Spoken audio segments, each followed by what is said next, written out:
أفلا يتدبرون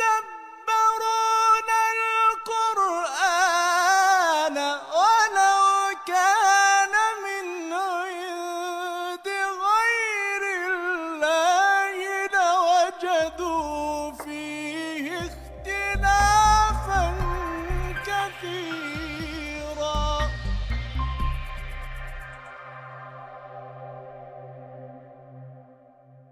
Bismillahirrahmanirrahim. Assalamualaikum warahmatullahi wabarakatuh. Alhamdulillah, wassalatu wassalamu ala rasulillah, wala hawla wala quwwata illa billahil aliyyil azim. Saudaraku yang dirahmati Allah subhanahu wa ta'ala, zakat merupakan salah satu rukun Islam yang diwajibkan bagi umat Islam yang mampu menjalankannya. Kata zakat sendiri banyak disebutkan di dalam Al-Quran. Hal ini menunjukkan pentingnya umat Islam untuk menunaikannya. Allah melalui firman-Nya mengajarkan umat untuk tak hanya meminta namun juga membiasakan memberi, apalagi ketika mendapatkan rezeki. Memberi kepada mereka yang membutuhkan juga merupakan bentuk rasa syukur atas nikmat yang telah didapatkan. Allah Subhanahu wa Ta'ala berfirman dalam surat At-Taubah ayat 103 bahwasannya Allah menyeru umat Islam untuk membayar zakat yang memberi banyak manfaat bagi orang banyak. Khudh min amwalihim shadaqatan tutahhiruhum wa tuzakkihim biha. Ambillah zakat dari sebagian harta mereka, dengan zakat tersebut engkau membersihkan dan mensucikannya. Allah juga berfirman dalam surat At-Taubah juga, innamas shadaqatu lil fuqara'i wal masakini wal 'amilina 'alaiha wal mu'allafati qulubuhum wa fir riqabi wal gharimina wa fi sabilillahi wa ibnis sabil fariidatan minallah wallahu 'alimun hakim.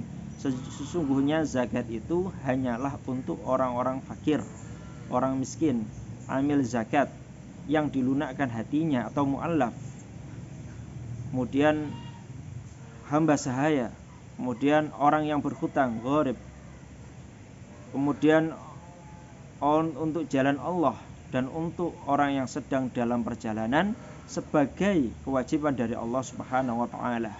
Maha suci Allah yang maha mengetahui dan maha bijaksana. Quran surat At-Taubah ayat 60.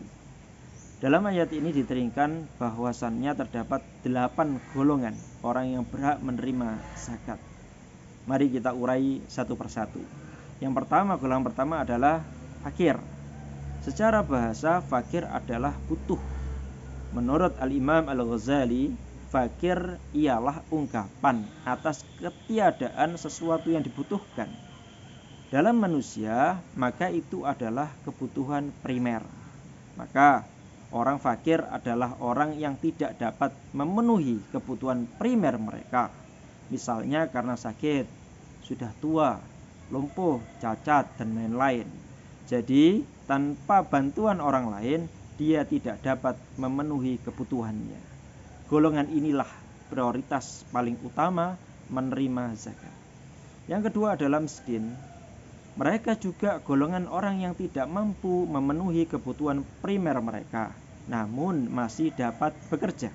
Istilah lainnya, mampu hidup mandiri namun belum layak. Jadi mereka berhak menerima zakat.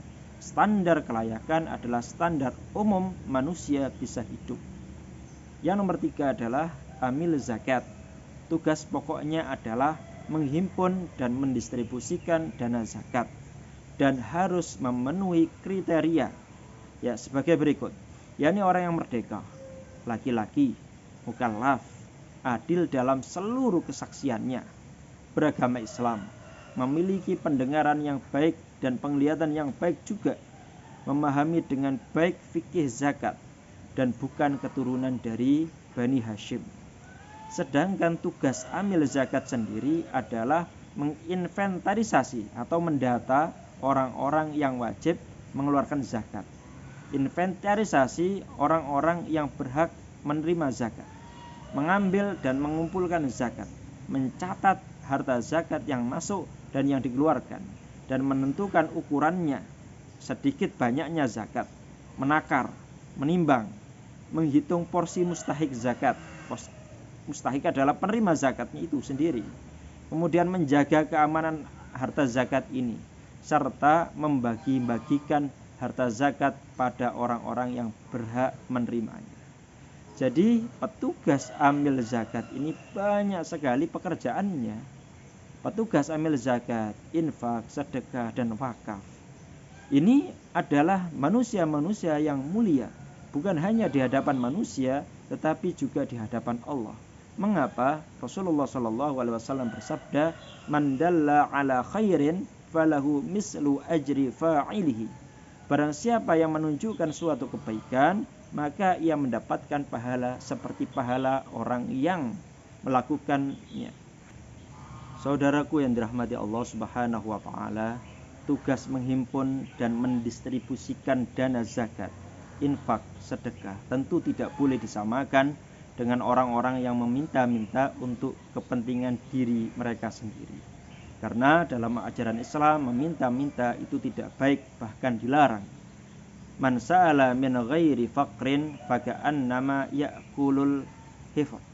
Barang siapa yang meminta-minta padahal dirinya tidaklah fakir, maka ia seakan-akan memakan bara api. Hadis riwayat Ahmad.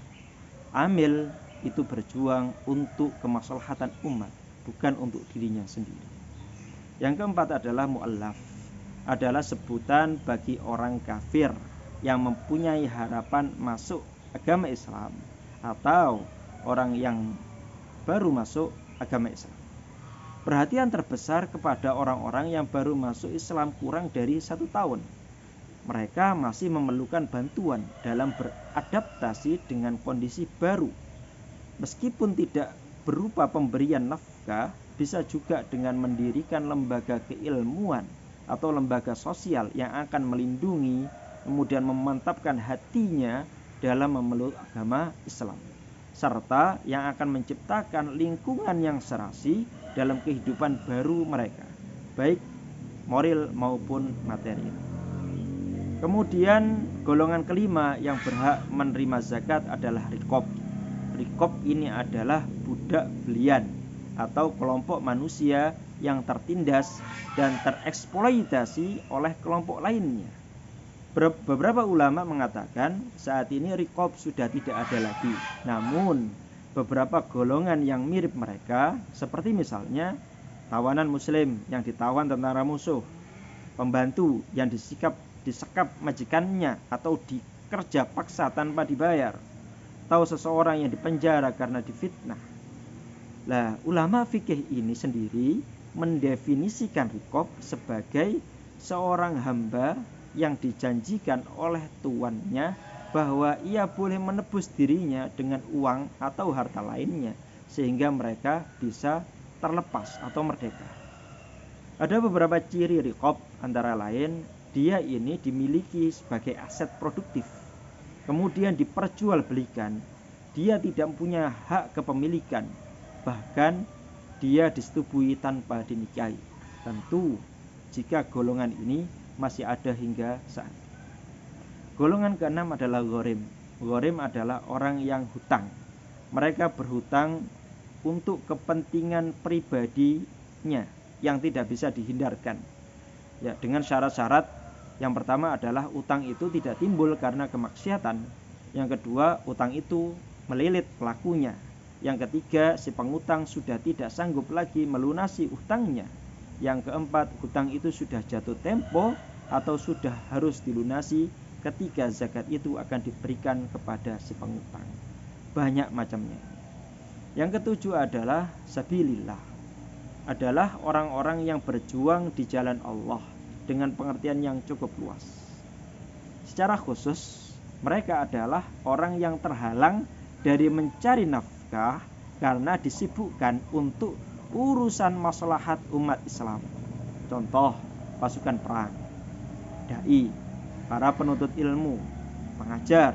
Mereka tidak ada kesempatan bekerja sebagaimana manusia pada umumnya yang bekerja dari pagi sampai sore. Nomor 8 adalah Ibnu Sabil. Ibnu Sabil ini adalah orang yang dalam perjalanan dan kehabisan bekal untuk kembali ke daerah asalnya. Mereka menerima zakat dengan syarat: pertama, mereka dalam perjalanan di luar lingkungan daerah mereka. Yang kedua, perjalanannya bukan bertentangan dengan syariat, sehingga pemberian zakat itu bermanfaat. Yang ketiga, ya, mereka kehabisan bekal. Jadi meskipun di daerah asalnya dia adalah orang kaya, ya tetap saat itu dia kehabisan bekal, maka dia berhak menerima zakat. Inilah 8 golongan yang berhak menerima zakat. Maka mari kita fahami sehingga kita dapat membayar zakat dengan baik, dan semoga zakat kita benar-benar diterima oleh Allah Subhanahu wa taala dan benar-benar menjadi jalan, ya, penyucian harta dan jiwa kita semuanya. Assalamualaikum warahmatullahi wabarakatuh.